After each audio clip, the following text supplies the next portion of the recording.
Pelouzet à côté qui se dit c'est pas le député qui va tout monopoliser quand même s'il a des choses importantes à nous dire. Gardez-en un peu sous le coude. Le micro, il pourra plus parler. Aïe, aïe, aïe. Alors, on va se tourner vers le médiateur des entreprises. La loi a élargi votre champ d'action avec un dispositif qui est expérimenté. Rappelez-nous quand même en quoi il consiste. Bien sûr. Bonjour à toutes et à tous. Merci de cette invitation, mon cher Lionel, cher Mohamed. Je suis très heureux d'être ici. Je vais commencer par la fin. Je suis très heureux d'être ici parce que j'ai besoin de vous. C'est-à-dire, tout ce que je vais raconter maintenant n'a une forme d'utilité que si, un, vous le comprenez un petit peu, et j'espère être assez clair pour ça, et deux, si vous l'utilisez auprès de toutes les entreprises que vous accompagnez, que vous conseillez, etc. Sinon, ça n'a absolument aucun intérêt, puisque le but, c'est d'amener un service public, un service gratuit, aux entreprises qui se trouvent confrontées à un problème. Alors, en deux mots, le rôle du médiateur des entreprises, après je reviendrai spécifiquement sur l'élargissement qui a été porté par cette loi. Le rôle du médiateur des entreprises, c'est de travailler sur toutes les difficultés, tous les conflits, soit entre deux entreprises, soit entre une entreprise et une administration dans le cadre d'un marché public. Ça, c'était notre travail de base. Donc tout ce qui est retard de paiement de facture, rupture brutale de contrat, spoliation de propriété intellectuelle, contrat qui est modifié en cours d'année, enfin tout ce que vous pouvez imaginer comme difficulté, principalement entre une petite structure, une TPE, une PME et un artisan, et une grande structure, un grand groupe, une ETI, le médiateur est là pour ça. Donc on a commencé dans la sous-traitance industrielle, ensuite on a été sur toutes les relations entre privé et privé, ensuite on a été sur les plateformes, les relations avec Amazon, Cdiscount, etc. Là aussi il y a tout un tas de nouveaux sujets, on parlait de tout ce qui est numérique aujourd'hui, évidemment on trouve de nouveaux sujets là-dessus, donc ça c'était un premier pan d'action. Ensuite on s'est ouvert au marché public, donc maintenant on travaille sur tous ces sujets dans le cadre des marchés publics, et ça fait une montée en puissance de la médiation assez formidable. Moi je suis médiateur depuis 7 ans, la médiation existe depuis 9 ans maintenant. On faisait une centaine de médiations par an quand je suis arrivé. On fait une centaine de médiations par mois maintenant, avec un taux de succès, monsieur l'adjoint au maire l'a rappelé tout à l'heure, de 75%, c'est-à-dire dans les 3/4 des cas, les entreprises qui nous saisissent ressortent avec une solution discutée, négociée avec l'autre partie. Et pourquoi est-ce que vous avez besoin des experts comptables? Alors pourquoi j'ai besoin d'experts comptables? Parce que, un, toutes les entreprises ne nous connaissent pas. Et deux, même celles qui nous connaissent hésitent un petit peu. Qu'est-ce qui va se passer? Est-ce qu'on va se disputer? Est-ce qu'on va se fâcher? Non, une médiation, ça se passe comment? On est saisi par le chef d'entreprise.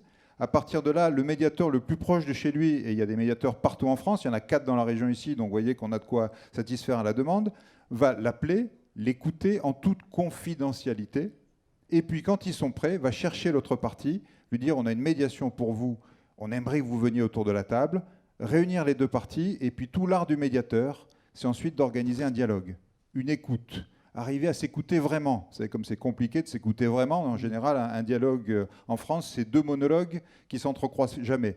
Donc là, on construit une écoute, et petit à petit, les deux parties trouvent une solution à cette facture bloquée, à ce problème administratif, à ce problème de délai de paiement, à ce problème de rupture de contrat.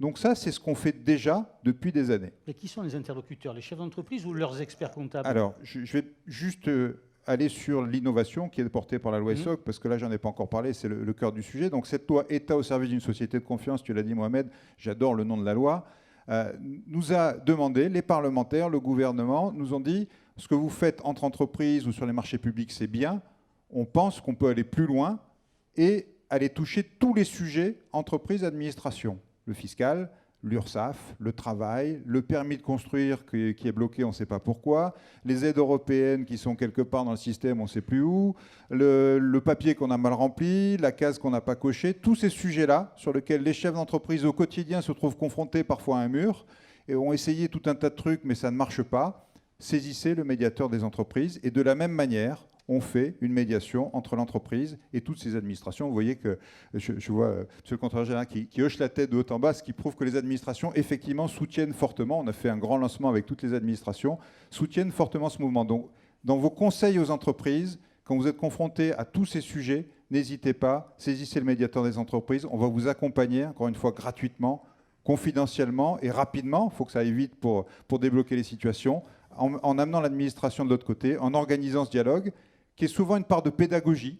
Souvent, c'est juste qu'on ne s'est pas compris, on n'utilisait pas les mêmes mots, donc on ne se comprend pas, ça bloque, ça s'énerve, on s'envoie des lettres recommandées, des courriers, tout ce que vous voulez, et au final, on ne résout pas le problème, mais au contraire, on l'envenime En médiation, on arrive à dégonfler un petit peu tout ça, changer un petit peu la donne, recréer ce dialogue et trouver des solutions. Je le répète encore une fois, dans les 3/4 des cas. Du coup, j'ai oublié la question. La question, c'était le rôle des experts comptables. Est-ce que ce sont vos interlocuteurs là, ou alors est-ce que ce sont les chefs d'entreprise? Non, ceux qui nous saisissent, ce sont les chefs d'entreprise. Simplement, le chef d'entreprise, comme je le disais, soit ils ne nous connaissent pas tous, malgré tous les efforts que je peux faire pour communiquer partout. Je sais qu'il y a encore beaucoup de chefs d'entreprise qui, parce qu'ils ont la tête dans le guidon, vous le savez, ne connaissent pas le médiateur d'entreprise. En revanche, ils vous connaissent vous. Et quand ils ont un problème, vous le savez, dans beaucoup de cas, ils se retournent vers vous en disant ben voilà, j'ai une facture pas payée, j'ai l'URSSAF, je comprends rien, il me bloque, hein. Les impôts, ça se passe pas bien, le permis de construire, je dois agrandir mon atelier, mais là, si j'ai pas le permis de construire, je peux pas embaucher. Qu'est-ce que je fais? Si vous n'avez pas ce réflexe de leur dire médiateur des entreprises, ben, ils vont rester avec leurs problèmes, ils vont rester avec leurs ennuis, et ça va se développer comme ça. Voilà pourquoi, encore une fois, j'ai besoin de vous.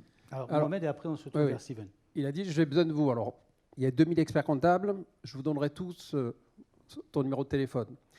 Alors, ils sont quatre. Tu as raison de préciser. Pour nous saisir, médiateurdesentreprises.fr, et je vais t'interrompre encore un peu, je te dis, je te laisserai plus la parole une fois que j'aurai le micro. Expérimentation sur 4 régions françaises. Voilà. Sur ces 4 régions, il y en a 3, j'espère qu'elles vont faire moins qu'ici. Et non, vous avez compris que j'ai un attachement particulier à la région, même à la ville. Mais on a choisi cette région, on a besoin que cette région soit un vrai pilote, un vrai modèle, un vrai exemple. Pourquoi? Parce que dans 2 ans, je vais retourner voir ces dames et ces messieurs à l'Assemblée nationale qui vont me dire « Alors, qu'est-ce que ça a donné ?» Si je reviens en disant « On n'a pas eu de saisine », la réaction, ça va être « Vous voyez, aucun problème entre entreprise et administration ». Et tant mieux, si c'est le cas, tant mieux, mais ce n'est pas ce que j'avais compris.